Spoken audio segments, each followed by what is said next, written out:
Hormuz జలసంధి నిప్పు రవ్వలా మండుతోంది.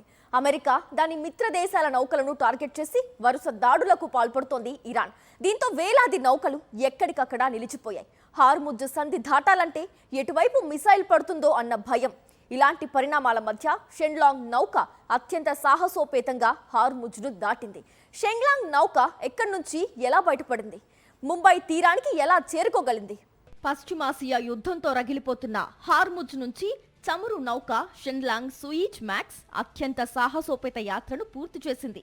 పశ్చిమాసియా యుద్ధం మొదలయ్యాక హార్ముజ్ జలసంధి గుండా ఎలాంటి దాడుల బారినా పడకుండా సురక్షితంగా ముంబై చేరుకున్న తొలి నౌకగా షెన్లాంగ్ పేరు ఇప్పుడు మారుమోగిపోతోంది.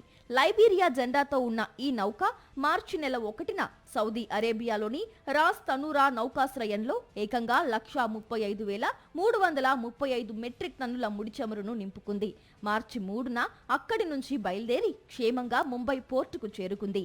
ఇరాన్ దాడులతో అగ్నిగుండంగా మారిన హార్ముజ్ను దాటే సమయంలో అత్యంత చాకచక్యంగా వ్యవహరించారు నౌక కెప్టెన్. అంతర్జాతీయ సముద్ర జలాల గుండా వెళ్లే ముడిచమురు, సరుకు రవాణా నౌకలు పొరపాటున ఎదురెదురుగా రాకుండా ఢీ కొనకుండా ఉండేందుకు వాటి స్థానాన్ని అత్యంత ఖచ్చితత్వంతో తెలుసుకునేందుకు ఆటోమేటిక్ ఐడెంటిఫికేషన్ సిస్టమ్ను ఉపయోగిస్తుంటారు. దీని సాయంతో నౌక ఎక్కడ ఎంత వేగంతో ఏ దిశలో వెళ్తుందో ఇట్టే చెప్పేయొచ్చు. దీని సాయంతో నౌకల గుట్టుమట్లను ఇరాన్ తెలుసుకుని నౌకల మీదకు ఆత్మాహుతి డ్రోన్ లేదా క్షిపణులను ప్రయోగించే ప్రమాదం ఉంది. వాటితోనూ పని లేకుండా సీ మైన్స్ ను అక్కడక్కడా అమర్చింది.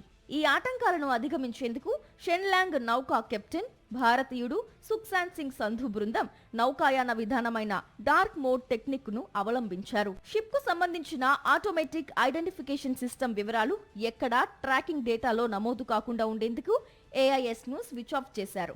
దీంతో ఫలానా చోట నౌక ఉంది అనే విషయం ఇరాన్ కు తెలియకుండా పోయింది. హార్ముజ్ జలసంధిలోకి షెన్లాంగ్ నౌక ప్రవేశించగానే దాని సిగ్నల్లు ఆర్పేశారు.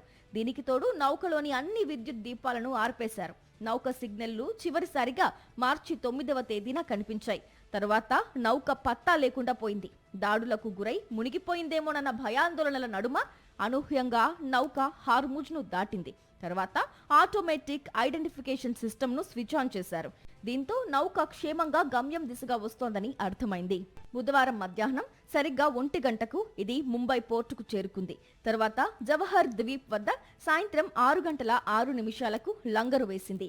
గ్రీస్ దేశంలోని ఏథెన్స్ నగరానికి చెందిన డైనాకామ్ ట్యాంకర్ మేనేజ్మెంట్ లిమిటెడ్ సంస్థ ఈ నౌకను నిర్వహిస్తోంది. ఈ నౌకలో 29 మంది సిబ్బంది ఉన్నారు. వీరిలో భారత్, పాకిస్తాన్, ఫిలిప్పీన్స్ దేశస్థులు ఉన్నారు.